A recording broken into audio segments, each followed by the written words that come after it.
Okay, our next section is section 4.1. And in section 4.1, we're going to be talking about inverse functions.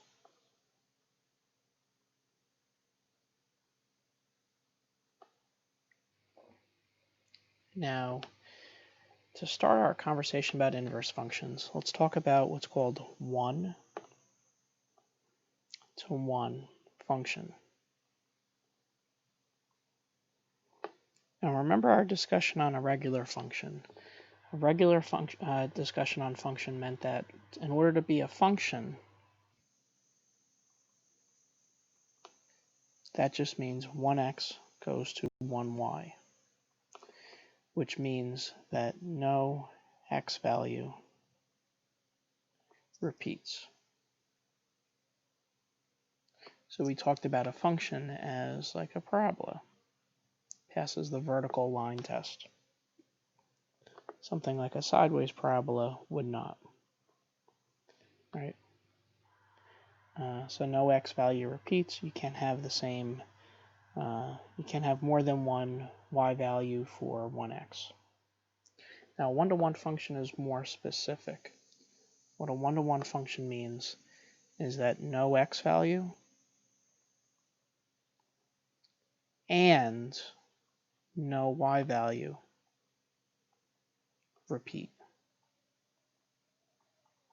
So this is like a function, but this is special for one-to-one.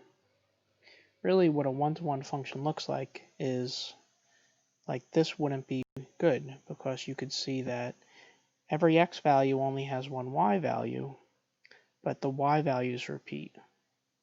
So like say when x is like -2, that has the same y value as when x is 2. That would not be a one-to-one function.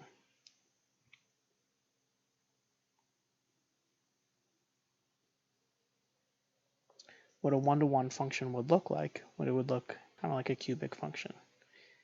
You see how there's no repeated x values and there's no repeated y values? This is an example of a one-to-one function. And there's 4 different ways we could test if a function is one-to-one. One way we could test is to show that f of a is not equal to f of b. What I mean by this is this. Here's a right here. Here's b, 2 different x values. And a function like this. This value right here is f of a. This value right here is f of b, the y value when x is b, and you can see that clearly they're not the same. So if the y value at a is not the same as the y value at b, then it is a one-to-one function. Another way we could test to see if a function is one-to-one is to show that different x values never produce the same y values. So take a look at a problem like this. Y is equal to the square root of 25 minus x squared. Well, when x is 3,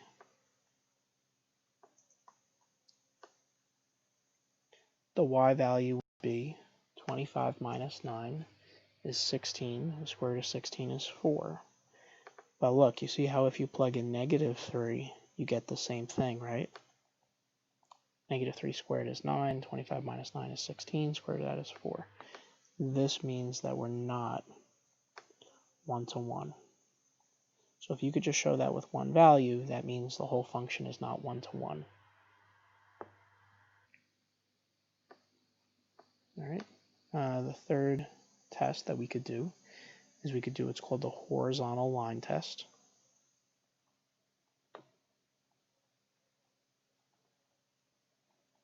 Now remember, the vertical line test shows us if something's a function, but the horizontal line test shows us if it's one-to-one. So for the horizontal line test, if drawing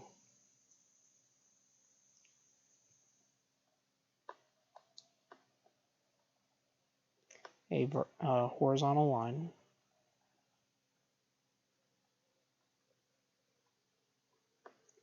only touches the graph once,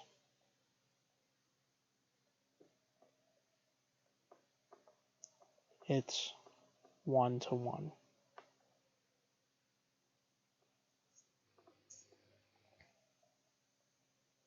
So we talked about a parabola.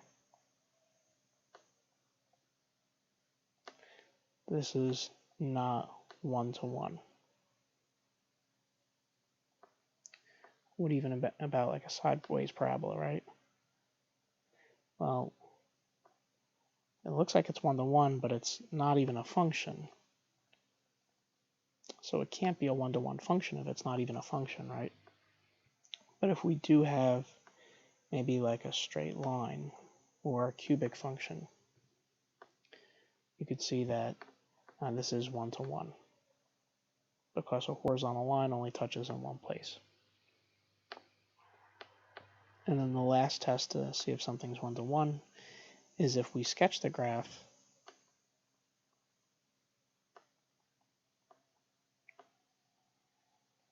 shows an increase or decrease across the whole domain,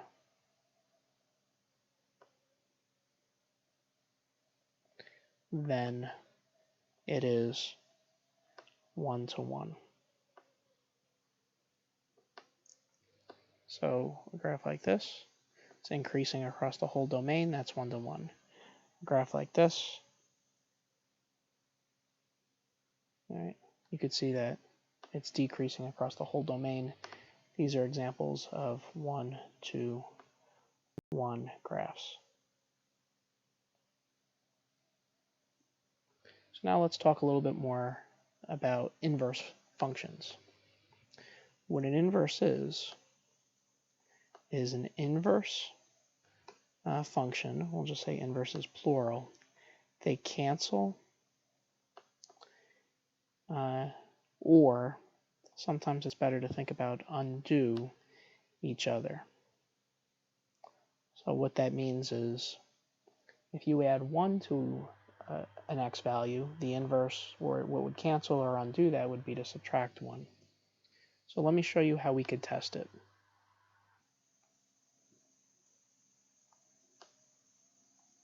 So I'll show you how to test to see if two functions are inverses.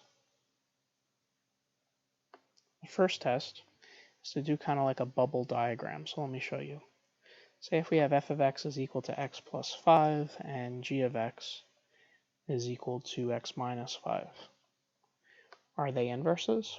Well, let's pick a number. Pick any number you want, like 2. We'll plug 2 into f of x, get an answer, and we'll plug that answer into g of x and see if it brings us full circle. So if we plug in 2 into f of x, we get 2 plus 5 is 7.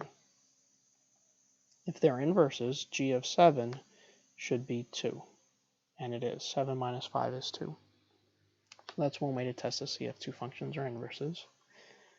Another step you could do is you could do a composition of f of g of x, and if they're inverses, that should just equal x. So I'll show you with the example we just did. G of x is x minus 5, and f of x minus 5 would be x minus 5 plus 5. Well, the 5s would cancel and you just get x. So they are inverses.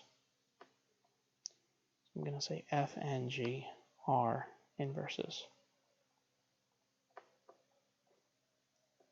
This is the most reliable way to check.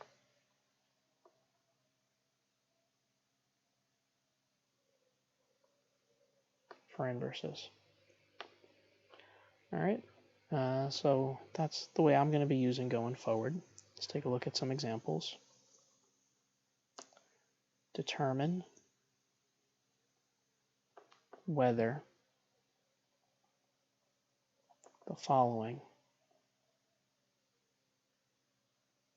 are inverses.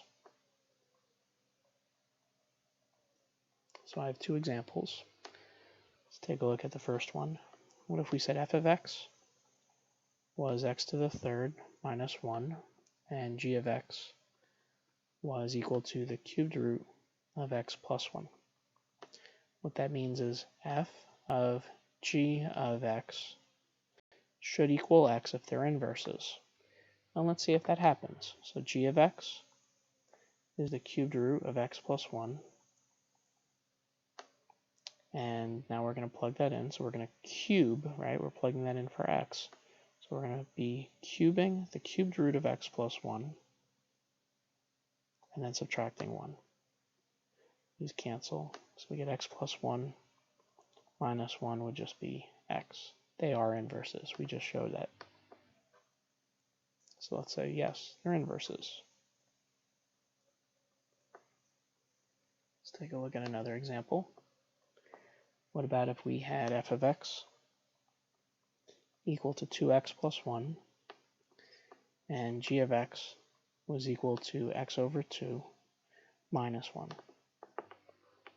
Well, if they're inverses, f of g of x should be x. Okay, so f of g of x is x over 2 minus 1.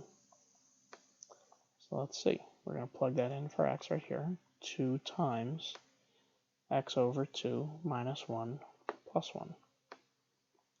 This is going to be x minus 2 plus 1 is x minus 1. Well, that's not x. So these are not inverses.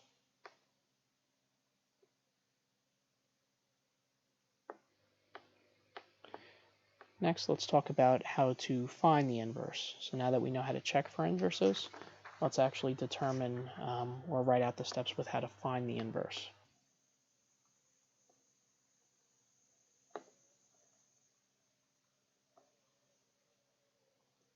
Of f of x. So just introduce a little bit of notation. The inverse of f of x, we write f to the negative first power of x. This is read the inverse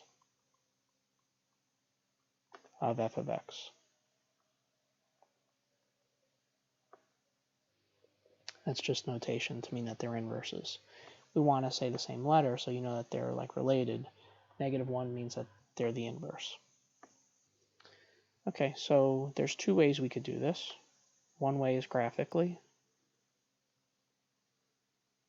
And the way we graphically get an inverse is we reflect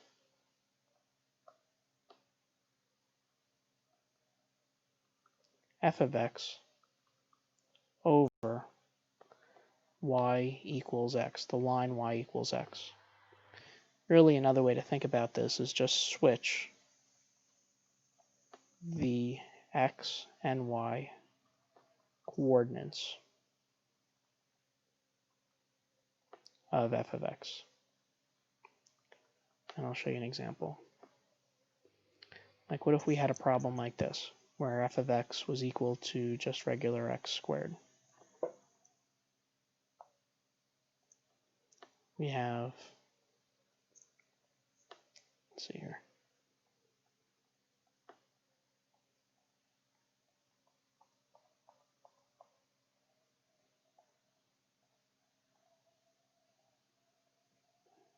Just trying to make this even here. So x squared, we'd have a point at 0, 0, 1, 1, 2, 4, and then 3, 9, right? And we'd have that mirrored on the other side.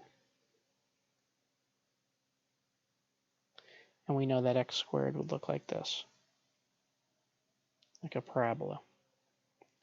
Well, if we were going to graph the inverse,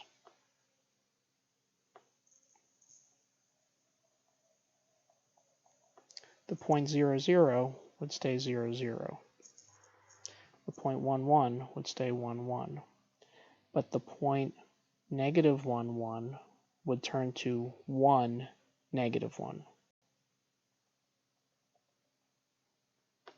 the point right here at -2, 4 would turn to 2, 4. I'm sorry, we would switch these, right? So this would turn into 4, -2. 1, 2, 3, 4, -2 is right here. The point 2, 4 would turn into 4, 2. So the inverse would actually look like this. If we take all those points for f of x and take just switch the x and y values, we would get a sideways parabola that would look like that. This is actually the graph of, the inverse graph would be plus or minus the square root of x. And we'll see that with how I explain how to do this algebraically. The second way, and the main way we talk about inverses,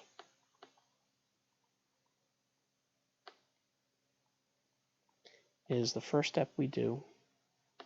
And I'll show you with an example. Let's say f of x was x squared.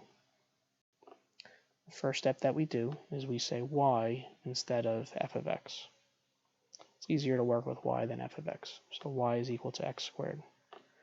Second step is we're going to switch x and y. X equals y squared.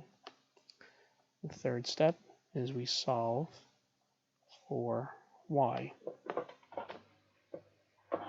Now if we're going to solve for y, we take the square root of both sides. Remember, anytime you take the square root of something squared, it turns into absolute value. We can get rid of absolute value by writing plus or minus. And then the last step that we do is, instead of saying y, we label it as the inverse of our function. So the inverse of f of x is equal to plus or minus the square root of x, which is what we saw graphically. Now technically, our inverse is really two separate graphs. It's the positive square root, which is this right here. This top curve is the positive square root, and this bottom curve is the reflection over the x-axis of that. So really the inverse graph is plus or minus the square root of x. And we're going to be doing this mostly algebraically. So what I want to do next is let's just go over a few examples.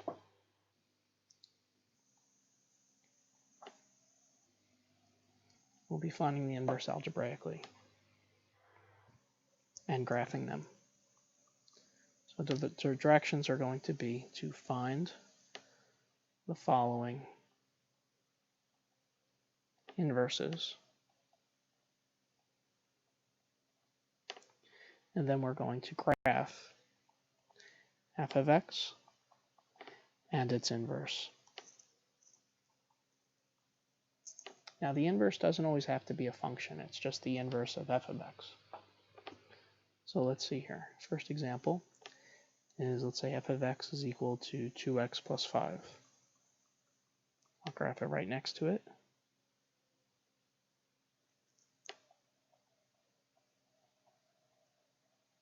About 7 in each direction.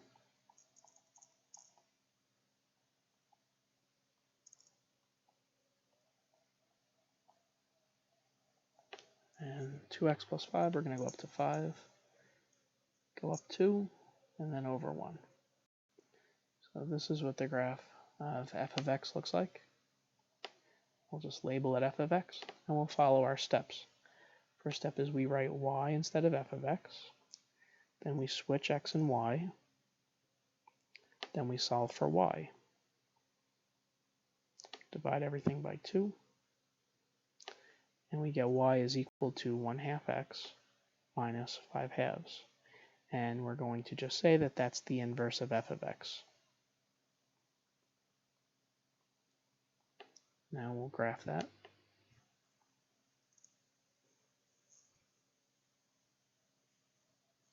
We're going to go to -2.5. That's what -5/2 is. And we'll go up 1 over 2. And we will graph the inverse. Something like that. Now, if you remember when we were talking about graphically getting this, this is the line y equals x. So try to use your imagination. If you were to take the green line and flip it over that dotted line, you would get the red line. And the red line was the inverse of f of x.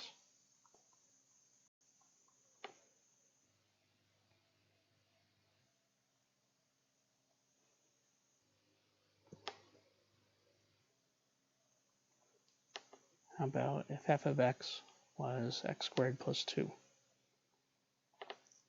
Go to graph it. We know x squared is a parabola. I'll go 4 units for this graph.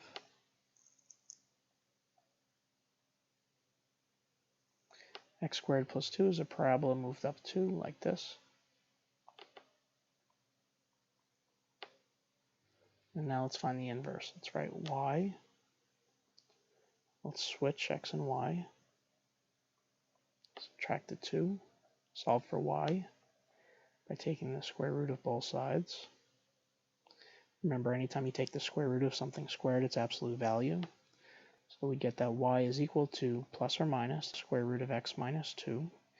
And that is the inverse of f of x, which is really 2 graphs. So let's go ahead and graph them.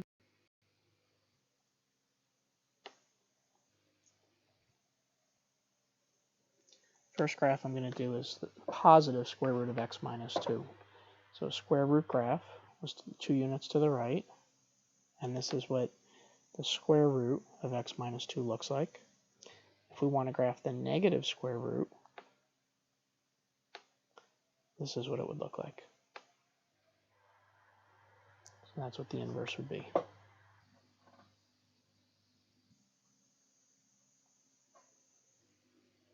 Let's go to a third example. What if we had f of x of x minus 2 to the third? Well, third is a cubic function. Minus 2 means it's to the right 2, so maybe I'll go out 5 units.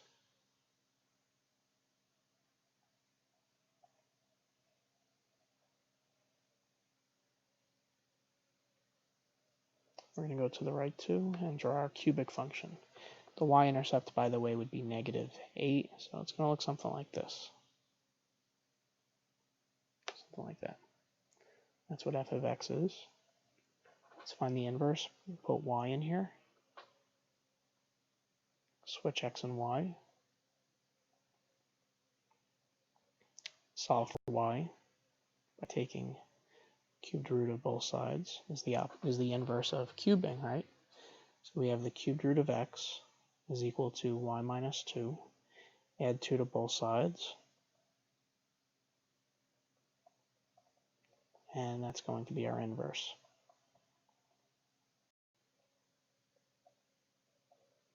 It's pretty easy. You guys should be able to handle this. The algebra is pretty easy.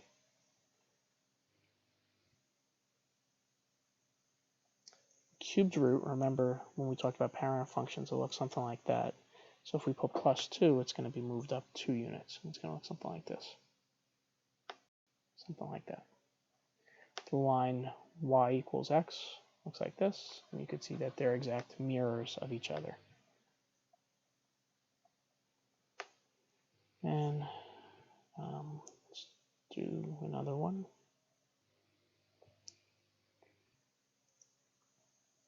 About if f of x was equal to the square root of x plus 5.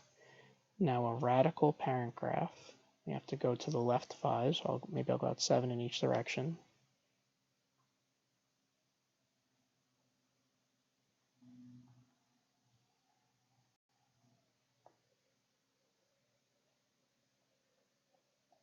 Go to the left 5, like this. The y-intercept would be the square root of 5, which is a little bit more than 2.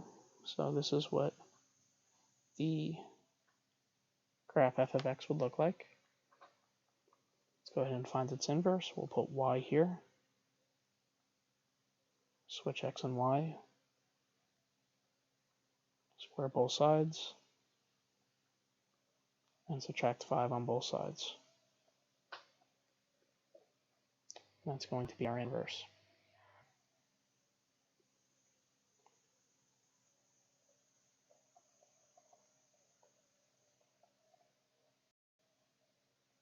So x squared is a parabola. We're going to move it down 5 right here. And our x-intercepts are going to be the square root of 5, so it's maybe like right here and right here. That's what the inverse would look like. One more example in this section. We'll be talking about radical or rational inverses.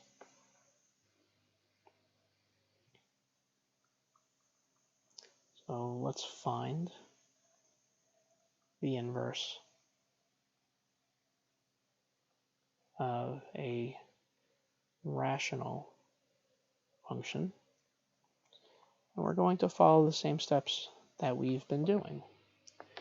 So let's say we are going to find the inverse of f of x is equal to 2x plus 3 over x minus 4. First step is we put y instead.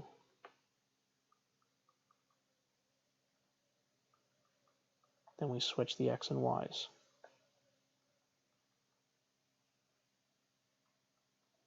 Now we have to solve for y.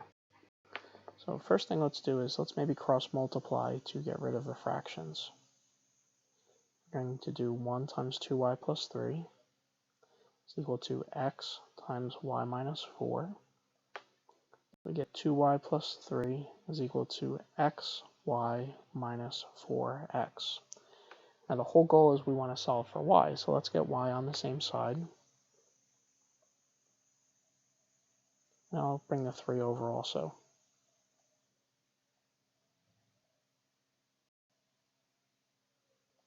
So we get 2y minus xy is equal to negative 4x minus 3. Now in order to get y by itself, let's extract it from these two terms. Another way to say that is let's factor out a y, just to kind of free it up. And if we want to get y by itself, we could divide both sides by 2 minus x. So y is totally by itself. And we just found the inverse of a rational function.